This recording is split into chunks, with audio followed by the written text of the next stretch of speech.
This is how it happened. This is how my channel died. Or at least in that it's been a long time since I've uploaded a video. What's going on, guys? It's Steel Persona 101, and no, I'm not dead. I took a short break from YouTube. Bunch of shit happened, but I plan on covering all of it. So why am I doing this video right now? Why have I mysteriously returned from the grave? Well, I'm still actually dead, because right now there's actually my ghost making this video. So this is kind of an update slash review. So I'm also going to be doing YouTube. Going to bring you guys a lot of content. A lot of shit happened yesterday, so I'm going to bring you guys news on that. But I'm doing this review a day late because I have a bunch of shit I have to do today. So, and I'm going to do a spoiler review and a non-spoiler review. This is the non-spoiler review for, you guessed it, Batman v Superman: Dawn of Justice. That's how I'm wearing the Batman shirt. And the Batman cap and the Batman shirt. Jeez, I wonder who I'm rooting for in this movie. I went to go see this movie on Friday, the day it came out. I didn't go to the midnight showing because they had school the following day. And thank God, because I had to do this real important speech on Friday, but it got canceled, so I goes to the movie early. Thank God. So this is gonna be a non-spoiler review. I won't be spoiling anything for the movie. Sorry if my voice sounds a little hoarse. I'm very sick. So that's why I'm going to keep this video really nice and short, and the spoiler review will be a lot longer once my voice gets better, but so that'll be coming sometime this week or next week, depending on how I'm feeling. But Batman v Superman: Dawn of Justice. We've been waiting for this since it was announced back in, I want to say 2012, 2013, when it was announced that, oh, Batman and Superman in the same movie? What? It's like Deadpool or shit. Deadpool fantastic, by the way. If you haven't seen it, go see it. And there were a lot of things that I have to say about this movie that I can't say in this review because this is not spoiler. But let me just say that I love this movie, but I also really hated it. And yeah, I understand. I'm a huge Batman fan. I'm a huge DC Comics fan. I read a bunch of the comics. I've watched a lot of the Batman TV series. I've even watched a lot of the Superman stuff. I've seen all the original Superman movies. I've seen Man of Steel. Thought it was fantastic. Is this better than Man of Steel in my opinion? Yes. For multiple reasons, one of them being Batman, of course. But let me just get into this review. Non-spoilers. First of all, the thing that everyone was wondering is Ben Affleck as Bruce Wayne / Batman. I was one of the many who were against Ben Affleck being Batman when he was first announced. I'm happy to say that I was proven wrong on Friday night. Ben Affleck is a fantastic Batman. In fact, he's really badass in this movie. I can't really find any other way to explain it.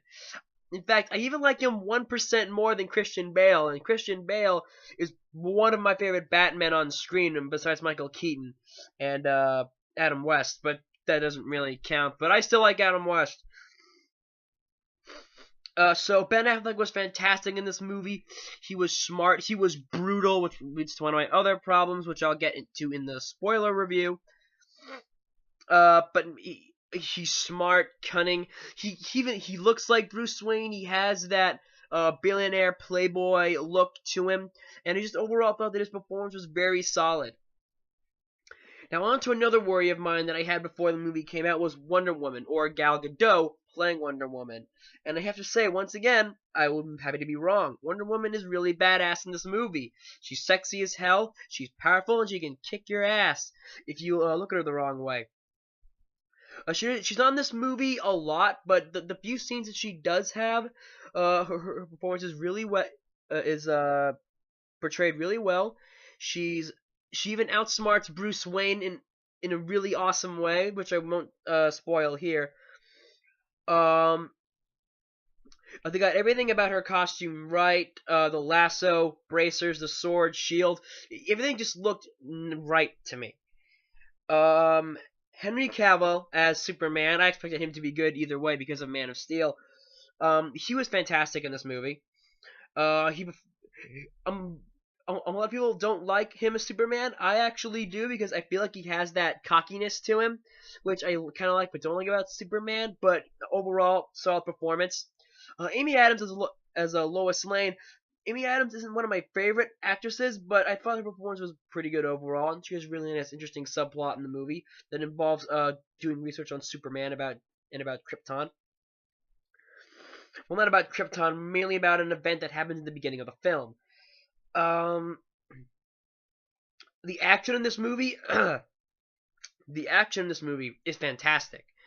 And when Batman and Superman finally do get out, the action is very solid and very fast paced. The fight is awesome.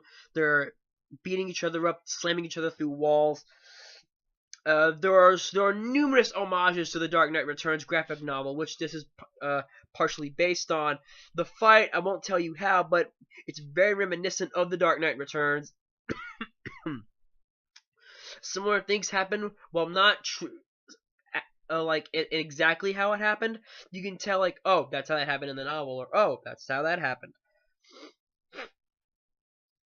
Now here some things that I was kind of mad about, and there's only one. Oh, another thing. The first 20 opening minutes to this movie is fantastic. It's some of the most heart-pounding, heart-gripping moments in any film or any superhero movie I've seen in a while. That's not just the fanboy in me talking. Believe me, the first 20 minutes will have your heart pumping. I'll tell you that. Now on to something I was mad about. The first half of the movie has kind of an odd pace, in which something can be happening very fast, but then there's something very slow happening with something fast happening again. And there's a lot of discussion in the first half of the movie. There is action, but it's very few and far between those moments. Whereas the second half of the film moves at a really fast pace, and you really got to keep track of what's going on screen if you want to see every little thing moving and happening at the same time. But once the second half of the film, let's say for an hour to maybe 50 minutes in, gets insanely good. This is a 2-hour movie, so be ready. The other things that I didn't really like about the film: Jesse Eisenberg as Lex Luthor. I wasn't too crazy about Jesse Eisenberg as Lex Luthor from the beginning, and this film kind of confirmed it. He does have some really cool lines in this movie. I gotta give him credit for that. Like when he's above Superman and he says this line that's just really evil, and it's really cool. I thought that line was neat. But other than that, I don't know. I really think Bryan Cranston should have been Lex Luthor.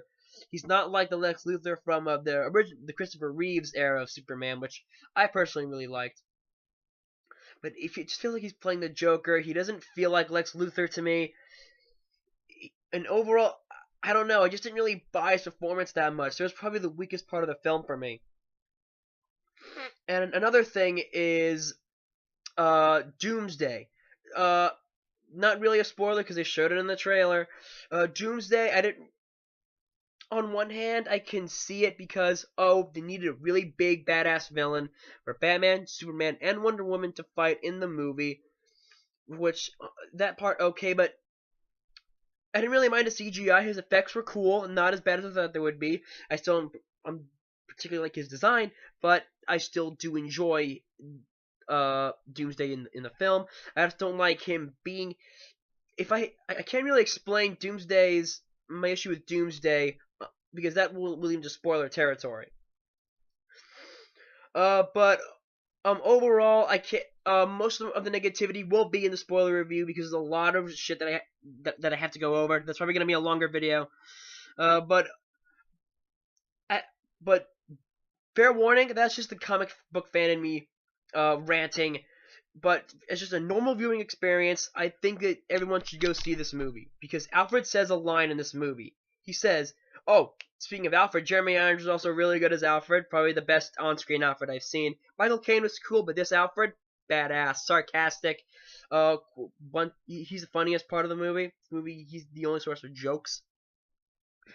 But I'm gonna give this movie a 3.5 out of 5. I rate movies out of 5. So with Batman v Superman: Dawn of Justice gets a 3.5 out of 5. As just a normal viewing experience, I'd say go watch it. For any DC fan, still go watch it and just come back for the non-spoiler review where I'll talk about all the numerous issues that I have with the film and some of the things that I thought were really good about the film. Well, alright guys, that's Steel Persona 101. I hope you enjoyed my review. Soon I'm going to be doing some game reviews. and we'll see how that turns out. But thank you for sticking by me. My channel's not dead. In fact, it's coming back right now. So until the next video, I'll check you guys next time.